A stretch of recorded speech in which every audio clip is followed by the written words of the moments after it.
YPG Unlocked, because in the YPG, we got too much sauce. What's up, everybody, and welcome to today's episode of the YPG Unlocked. My name is Mandisa Zulu from Durban, and I'm out here wondering if you participated in the sports tournament that we had last week. If you did, please do comment in the comment section below. It would also be very interesting to know which project you form a part of in the YPG.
of interesting, up next we have a segment called Unlocking the Past. Stay tuned because you don't want to miss this one. Take it away, Mbali.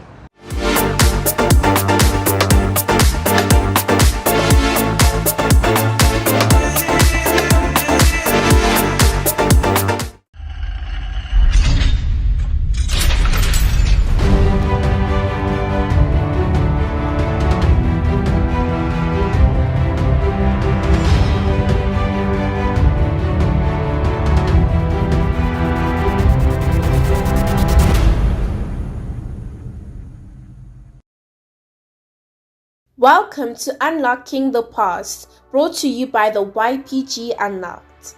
Today we are going to be talking about two professions which are related, and also the Bible mentions two women that would sell and sew colored textiles. The first one was called Dorcas, known as Tabitha.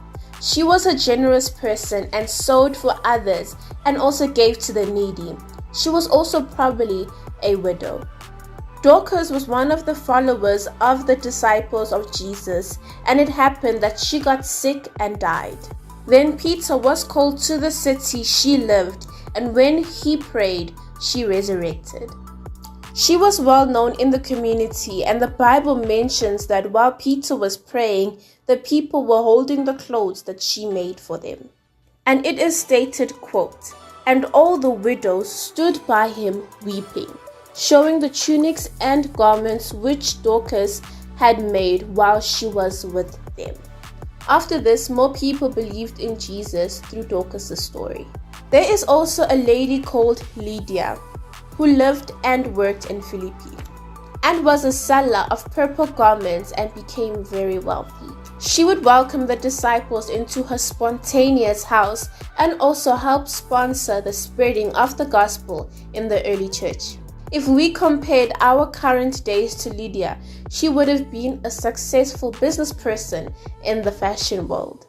Speaking of that, we have a guest today who will let us know more about this profession.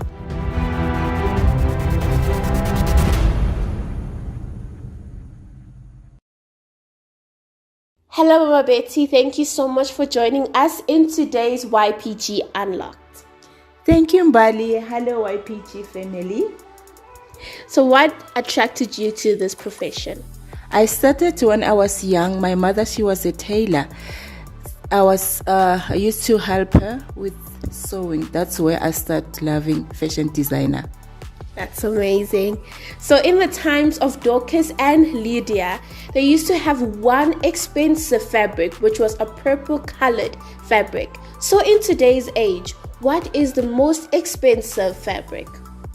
In my opinion, is marble silk fabric. It's a quality. Because of its quality. Yes. Okay. So who are the people who buy it? Most the people is wealthy people and fashion designer company and celebrities. What is the greatest challenge that you can face when working with fabrics? The challenge is that you have to focus. Sometimes you miss the stitches. You have to unpick and destroy the material, and then you have to start draft again, and then so you waste the other material. That's the worst challenge that we face. Okay. In your point of view, what is the importance of workers working in the field of fashion design and sewing? To make people look and feel good, we make alteration for people. We help, we make casual, from normal casual to formal clothing. We make people feel and look good according to their own style they like. That's amazing. Okay, thank you so much for joining us today. Thank you, Mbali. Thank you, YPG. Well, that is it for my side. Until next time.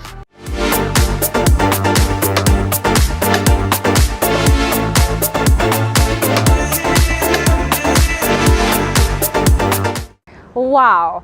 Now I'm sure that's a good way to start the YPG Unlocked, don't you think? Now up next we have another segment informative and very exciting called KMC Know My Career.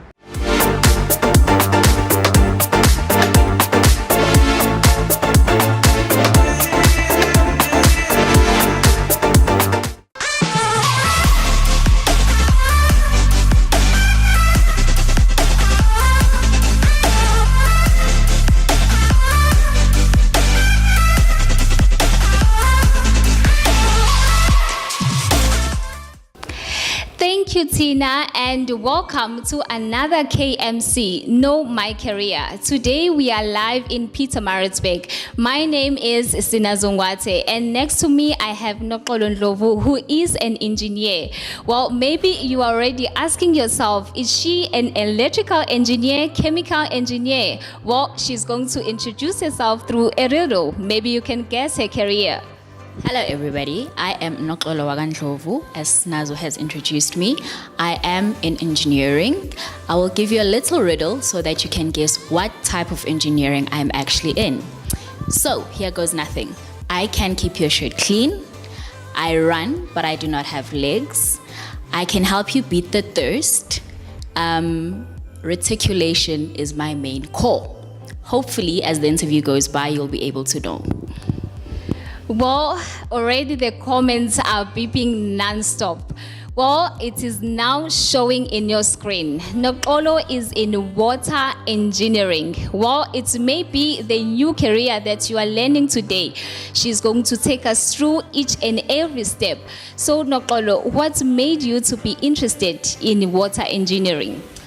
To actually tell you the truth, it wasn't my main interest. Just like everyone, when you grow up, you want to be a doctor, an accountant. But then when it came to subject choices or career choices in grade 11, I went and visited a civil engineering firm where I learned more about the civil engineering discipline, which ends up breaking up into different sections.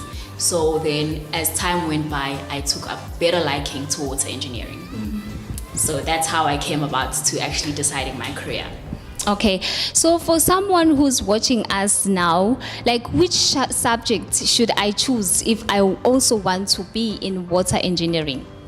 Well, it's quite easy. Just like every other engineering, it's your science, it's your maths, and then it's your English.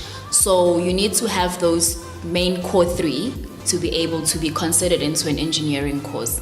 And then with water engineering, it becomes a discipline after doing your diploma.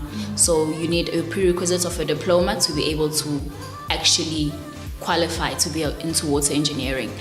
But currently, they're no longer doing BTech within our institutions of technology. So they have something they call an advanced diploma. So now it goes into an advanced diploma and not just a BTech water engineering. Okay, so how many years have you been in this industry? Wow, when I thought about it, it's actually been 7 years in the industry. You might think I'm young. I look young, I hope. But yes, it's been 7 years that I've been in the industry, and it's been 3 years as a water engineering specialist. Okay, so what are the most difficulties that you may encounter in this field? Well, to actually let you know, being a woman in the field is quite hard. It's quite difficult. Men don't take it easy to taking orders from a woman. And given that I actually work with a consulting firm, then you find out that I'm more on the upper hand, if I could put it, of whoever is on the ground actually doing the work. So then you find that it becomes a bit of an issue with communicating with men. But otherwise, it's actually a cool career, if I could say. It's challenging enough. It's mind-boggling enough. Sometimes the things you actually see on site, you're like, I shouldn't have stressed about that. Yes. Yeah. So the main challenge is just that being a woman in the industry is quite difficult. Okay, so what is the most interesting thing about being in the field once again? Once again, it's actually being a woman, hey? Especially a young woman, because you enter the room and everybody's like, who's this? What are they here for? Until they actually realize that you're the person that's actually giving up the scope or that's actually running the project. It's quite interesting being a woman within the industry. And the challenges that you face, they're actually quite different. You know, when you get to site, you think, you know, everything is going to just go by the book or by the drawing or by the document. And when you get there, you actually have to apply yourself. So, you know, that's quite interesting, having to put what you learned at school actually as a technicality. It becomes quite interesting trying to see the methods that you were learning in class actually panning out on the field. Okay, for our viewers at home, like I know we have a number of them who are already interested and they're looking up for it. What can you say to them? Like, which advice would you give to them? Like a grade 10 learner, maybe someone in matric, what can you say to them? Well, what I can say is make sure you take pride in everything that you do. It doesn't have to be engineering. What I could actually say is there's no course that is actually quite easy. That's all I can say. So you need to put pride in everything that you do and make sure that you do your utmost best in everything that you do, because you never know what outcome you'd end up with, because you might think you want to do something and you end up doing something else. So if you actually put pride and you do your utmost best in everything that you do, you actually have more options and more choices. So work hard, work really hard. Okay, I see you are wearing a reflector. Can you tell us more about the way that a water engineer should wear?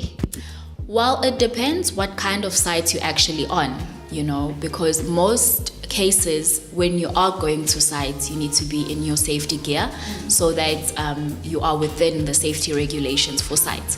So the most common is your safety shoes, as you can see, and your reflector. But then in instances where it's buildings or you're doing a dam, you know, then you also need your hard hat and you need protective wear to make sure that you're able to be around water, because imagine going to sites and you're not in your PPE and then you get wet, you know.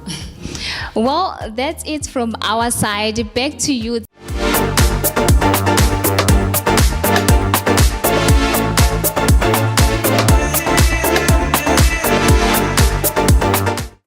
Wow, thank you so much, YPG Film.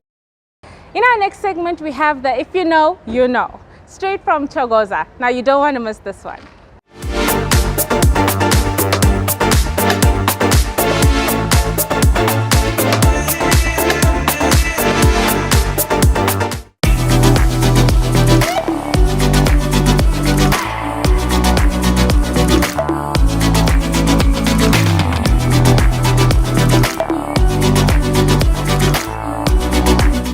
Thank you, Mandisa. Hello, everyone. My name is Bonisire. As you can see, I am here with Karabo. South Africa has a long and very rich history. Many different cultures and communities live side by side, even together in South Africa, each with their own stories and background. Now that's actually true, Bonisiri. But what makes a good leader? It is important to know some of these leaders were and how did they get to shape our country and its people. It might also have been the people who led a small group of people to make a difference. Yeah. First, Nelson Mandela. He was one of the most important leaders in South Africa, also worldwide, or as people call him, Madiba. He was also an important leader during the struggle against apartheid. And he has established a fund to help underprivileged children and to help bring peace to other conflict-ridden countries. Next, Albertina Sisulu was a political activist, nurse, and also one of the most important leaders. She was one of the organizers of the Anti-Past Women's March in 1956 and opposed inferior Bantu education. Last but not least, Helen Beatrice May Fainall. In 1995, she was one of the leaders who ran out at the Congress March on the 9th of August 1956. And also she was one of the main organizers of the protest. Now let's see what others think about leadership. A leader should have good character because a leader has an ability to see what others cannot see, meaning that they have to be a sacrifice, even if they have to sacrifice other people's lives. Now let's send it to PJ and Miss Talita.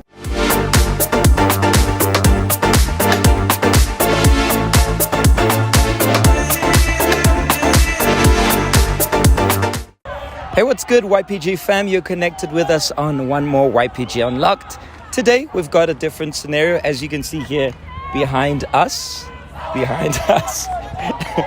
We have the final between Park Station and Hillbrow. It's just a mini match which we organized yesterday. Well, today.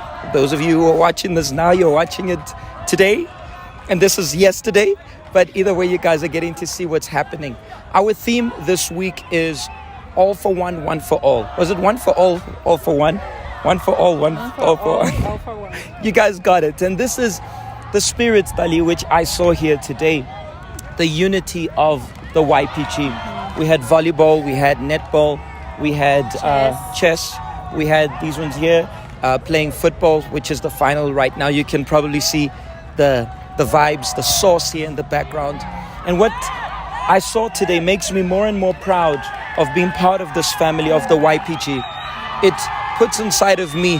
I'm excited to look behind because I can just hear the noises. I'm so amped to see what's going on in the match. I think it's 1-1 right now. I think the score is 1-1. 1-1? 2-1. No, it's not 1-2. It's 2-1 or 1-1. One of the two. So, as you see, it's so amazing, the unity. Although there is a competition here, once the referee, he blows the final whistle, the competition is no longer against one another, but the competition is against the problems. Our competition is against depression. Our competition is against low self-esteem and the long list of problems which young people face. And we are all for one. As our theme of today, we are all for one. And this one is the one who can change your life.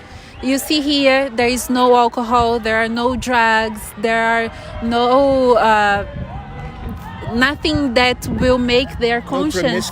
No promiscuity, exactly. And they're happy. You can see, we don't even need to say. And mind you, there are not only youth from the YPG here, but there are youth for the first time here. And they are being part of this joy. They are sharing with this joy, which you can also be part of. You don't have to be far. You don't have to be away. You can also be part of this family. But what merges us, what puts us together is the one. All for one. And the one, which will show the sky just now. It's a cloudy sky here today. The one, he is the one who's in charge of it. He's the one who gives us peace. He's the one who gives us this assurance. He's the one who gives us the thrust for us to keep going.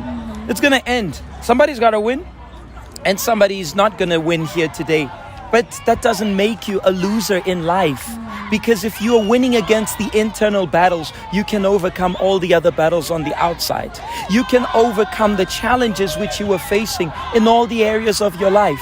And this is what the YPG is all about. This is the spirit of the YPG. This is the true source of the YPG. It is one for all and all for one. Him, God, taking care of us. Perhaps you got this link and you're watching us and you say, what am I even doing here? Like, come on, I'm not into this thing of God, church. You had me with sports. You had me with media as the media team was working throughout the day. You'll see a few clips of them. You know, they were working the whole day. They were up and down, taking pictures, interviews and so forth and blah, blah, blah. You'll see the post-production next week of this.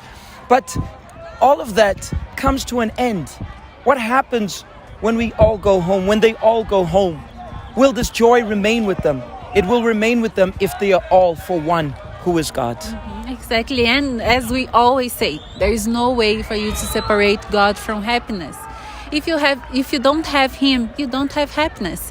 And you might have a big house, you might live in a palace, or you might live in a shack, you might have very few to eat, but if you have him, then you are going to be happy, and your happiness will be complete, as we are going to start next week. On Monday We are going to start the fast of complete joy. So if you want this complete joy, come DM us. If you don't know where the YPG is close to you, near you, so send us a message here in the Facebook, or you can reach us via the Instagram, or even in YouTube. You drop their comment and someone will contact you for you to know what is this complete joy. That's what's up. And you know, you were saying something, you're reminding, it's of complete joy. So that means that there is joy which is incomplete. Exactly. Joy which is incomplete when you have to drink, And that temporary joy of getting high, that temporary joy of playing a football match, and the joy leaves. Did somebody score? No, they didn't score.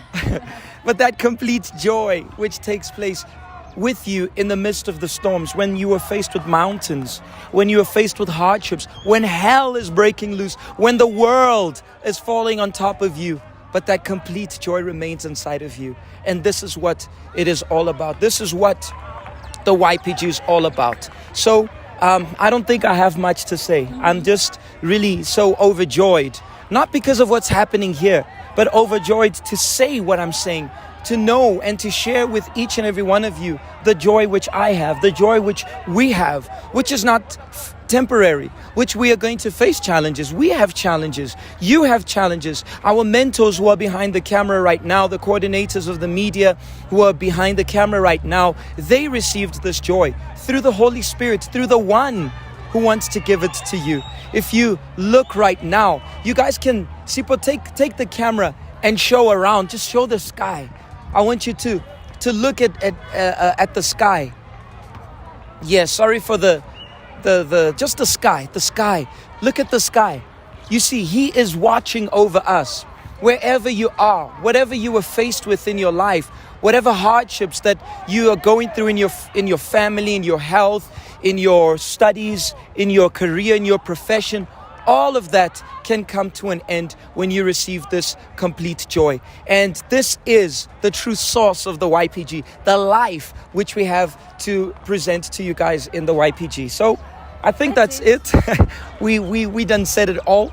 Be part of the YPG fam. And those of you who are perhaps discouraged to be part of this fast, maybe you are a YPG member and you're on some, this fast of Daniel, I'm not going to participate. I won't be part of this complete joy. I'm not going to be part of it. Maybe you are, hesitating. Maybe you're thinking, I've participated of others. Give God a chance. You want the complete joy, you have to surrender yourself completely. And this is the proposal of this fast of Daniel. I don't know what's coming next.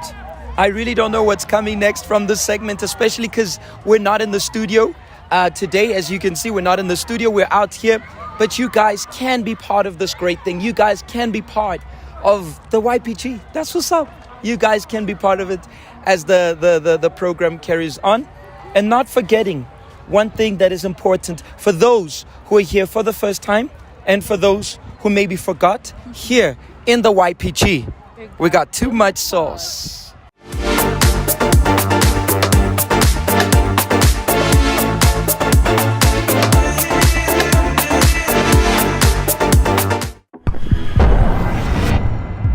I was depressed because of my dad used to suffer from drug addiction.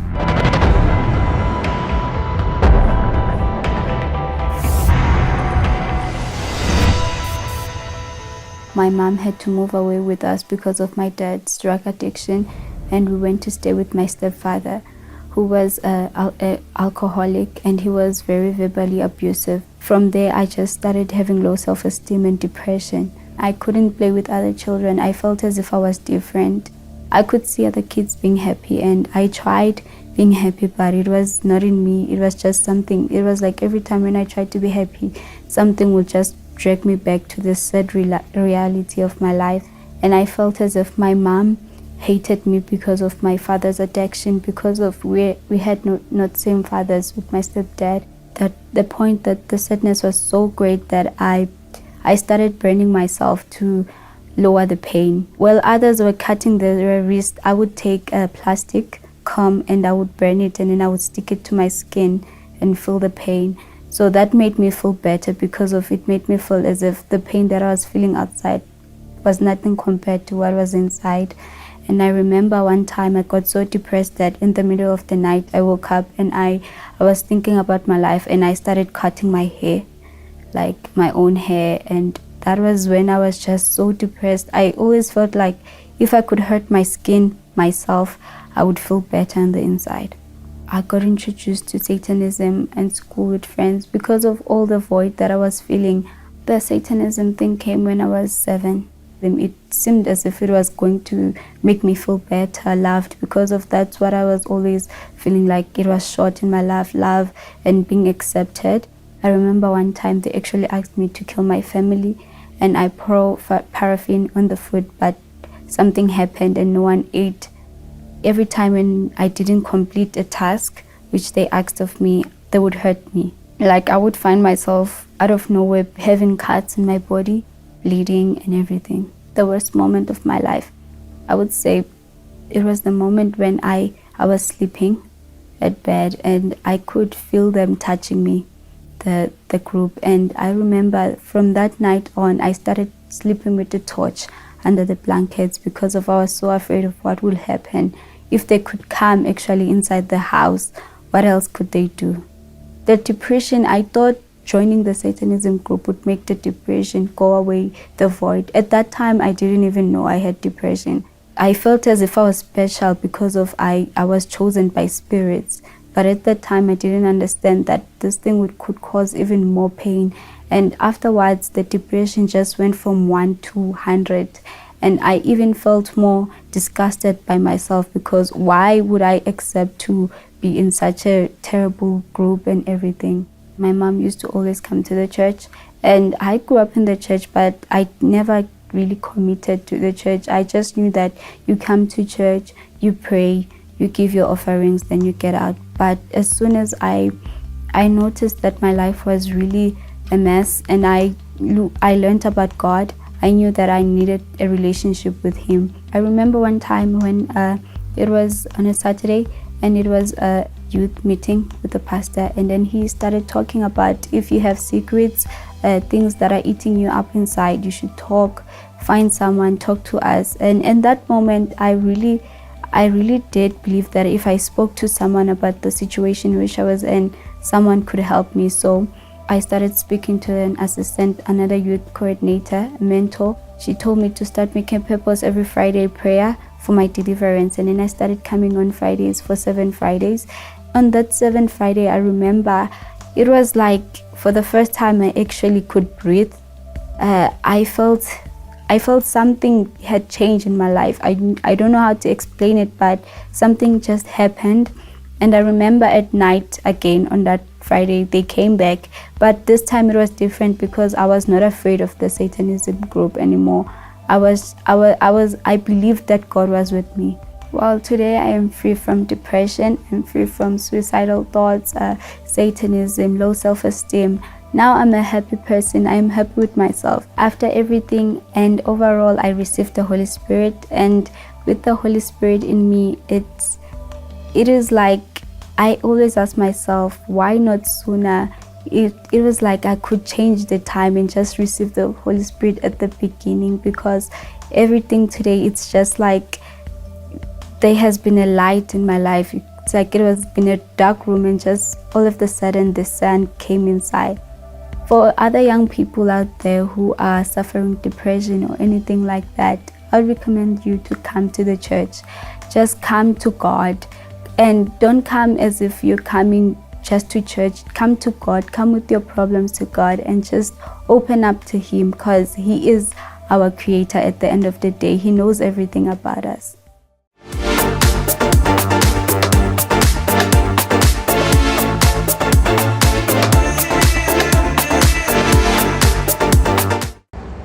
Thank you so much, YPG fam in Togoza. Our leader sure has a lot on his or her plate, hey?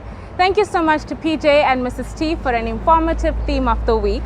Unfortunately, guys, we have to wrap up today's episode of the YPG Unlocked. We started at Park Station, today in Durban. Who knows where we'll be next week? So stay tuned to the YPG Unlocked next week, because in the YPG, we've got too much sauce.